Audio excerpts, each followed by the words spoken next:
In this video, we'll be replacing the catalytic converter in this 2005 Honda Element. Our two O2 sensors are right here on our catalytic converter pipe, right next to each other.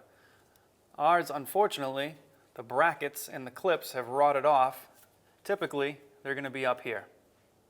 But again, our brackets rotted off and our clips are rotted away. So what we're going to do is start to replace them. We're going to start by unplugging our electrical connections on our O2 sensors. Here's one.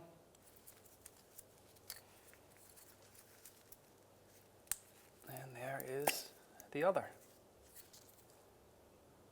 So we're going to start by removing the back O2 sensor, or the catalytic converter's O2 sensor.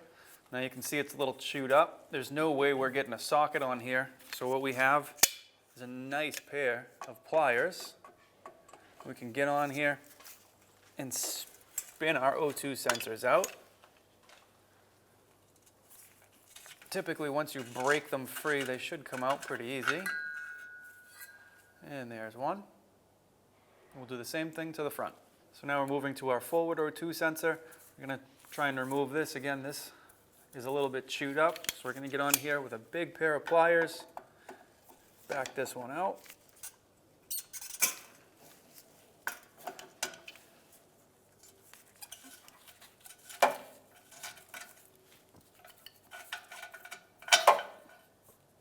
There you have it.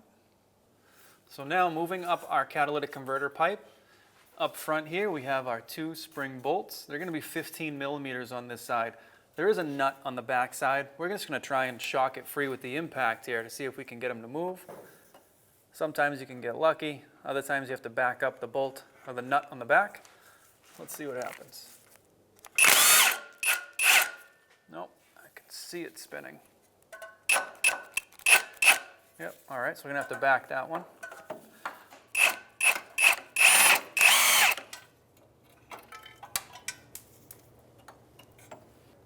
On the back side here, we put a 13 millimeter wrench up there. We'll do the same thing on the other side.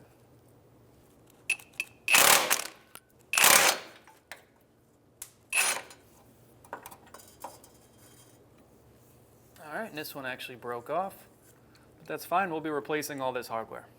So our catalytic converter pipe here has obviously had some work done here, and you can see that the back half and the flange to the rear of the exhaust sections here are rotted away. This is where you would be taking off your spring bolts.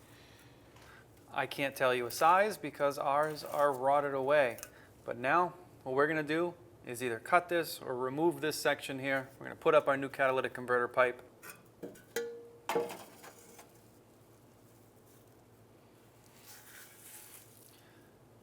Once you have your catalytic converter pipe out, if it did not come out with it, go ahead and reach up in there and remove your donut gasket.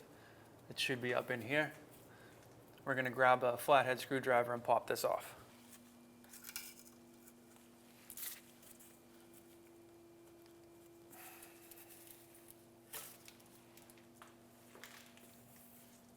So we're going to put the gasket up here on the motor side.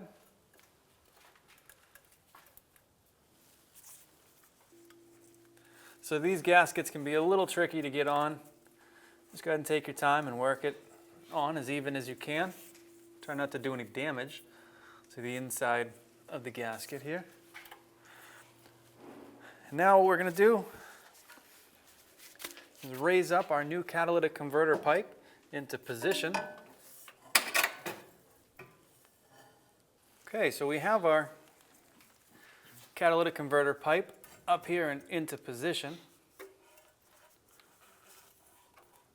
Now what we're going to do is thread in our new bolts and springs. There's going to be nuts on the back side. So we'll hold this up into position and thread in our nuts.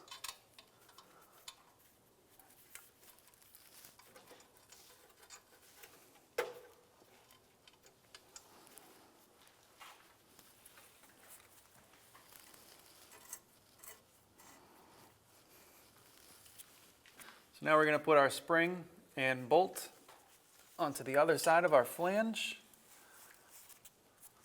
This can be a little tricky to work on this side.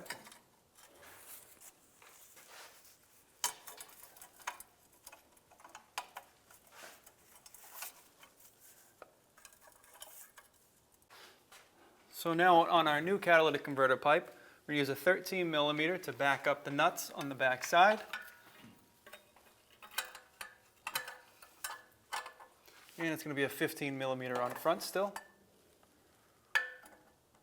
And we're going to tighten these down a little at a time, both sides, to bring this pipe in flush.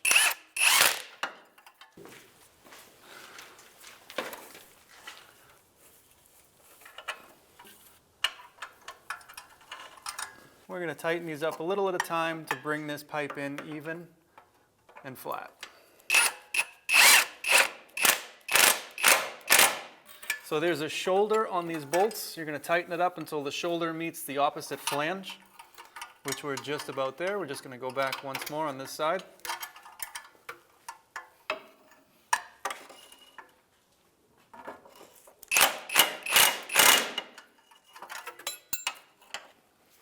And that's it for the front. So now we have our front cat pipe installed. You'll notice it's at a downward angle. What we've done here is put a pole jack underneath our muffler, and we're going to remove our exhaust hanger that's right behind our catalytic pipe here. And then we'll lower the pipes down to meet each other at an angle, and we'll raise them back up together. So we're going to start that process by removing this hanger. And sometimes it'll come out easy, sometimes you'll need a pry bar. This one here will pop out. What I'm going to do is just swing that to the side. Now that we have that out, we can lower our exhaust system. Just want to watch, make sure we're clearing the front here.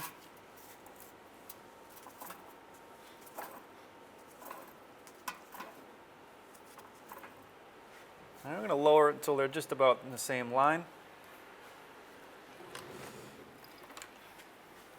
And then with this, we're actually going to reuse our old gasket. It's in decent shape. Put that back on.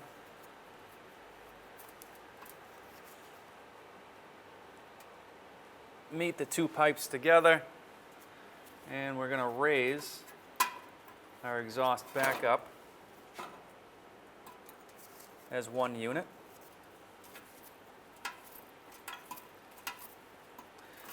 And we're going to raise it until our hanger reaches where it needs to be.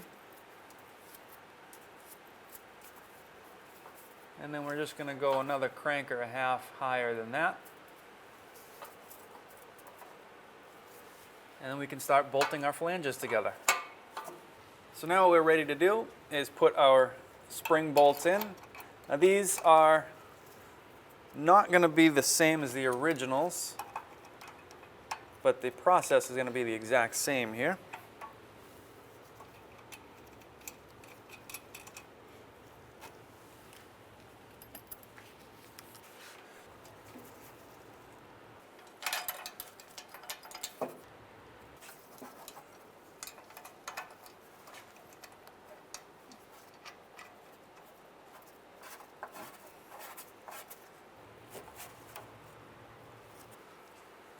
So you're going to want to tighten these down.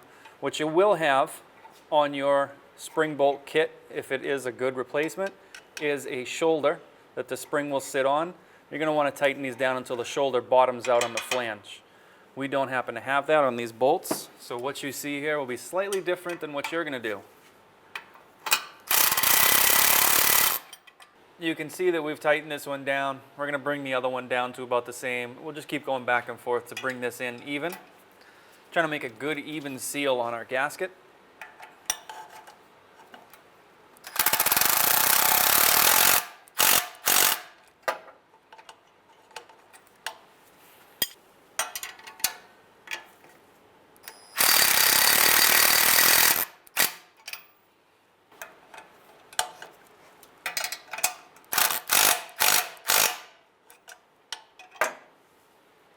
All right. Once we have that nice and sealed and tightened up, again, your shoulder bolts will only allow you to tighten this up so much. Just make sure the back side, your nuts are nice and tight. Once we have that done, we can go ahead and put our hanger back into place. So now we can put our rubber hanger in place. For us, that's just going to be pushed right on. And just make sure it's past that head. You can pull it back up to it if you want. But now we can go ahead and release our pole jack.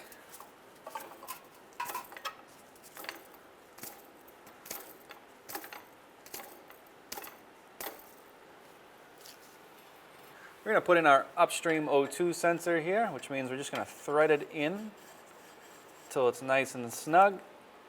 And then we'll come back with our oxygen sensor socket and torque it down. So now we're going to come back and torque down our upstream O2 sensor. We're going to be torqued down to 33 foot-pounds.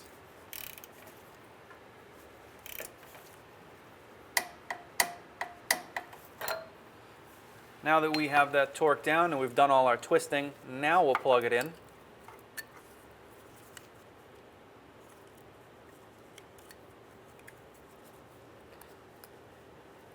And your upstream is going to go to the blue plug. And our bracket that holds our oxygen sensor connections here is rotted away and broken. So we'll end up making something up here to hold these wires out of the way. But for right now, just going to let them sit here. And now we're going to install our downstream oxygen sensor. We're going to start by threading it in place.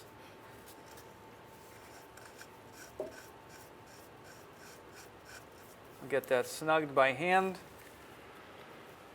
And we'll come back, torque it down to 33 foot-pounds.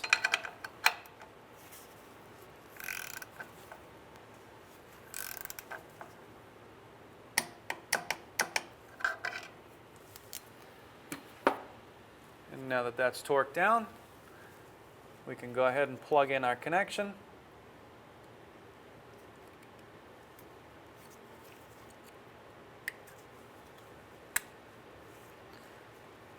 And we'll come back and tie these cables up out of the way from the drive shaft.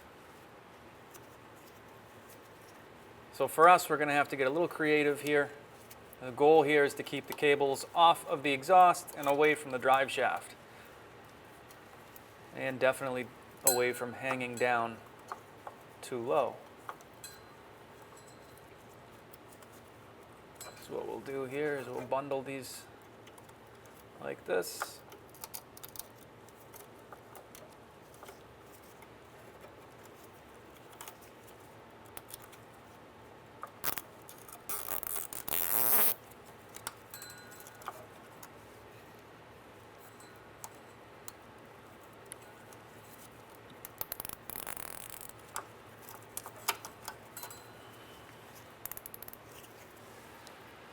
Cut that excess, and then we'll come back, we'll put one more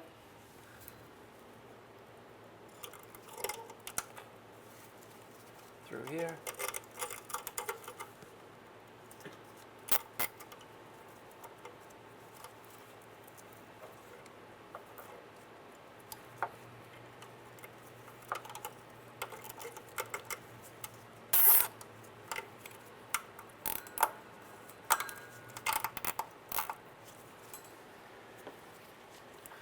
Right here, again, this is not ideal. If you have the brackets, go ahead and slide your plugs onto the brackets, but for us, those are missing, so this is what we're doing. If you have to be in the same, or you are in the same situation, come up with something similar. Keep it away from the drive shaft, keep it away from the heat.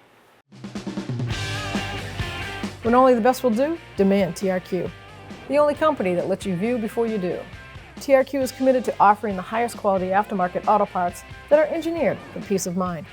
Thanks for using and viewing with TRQ.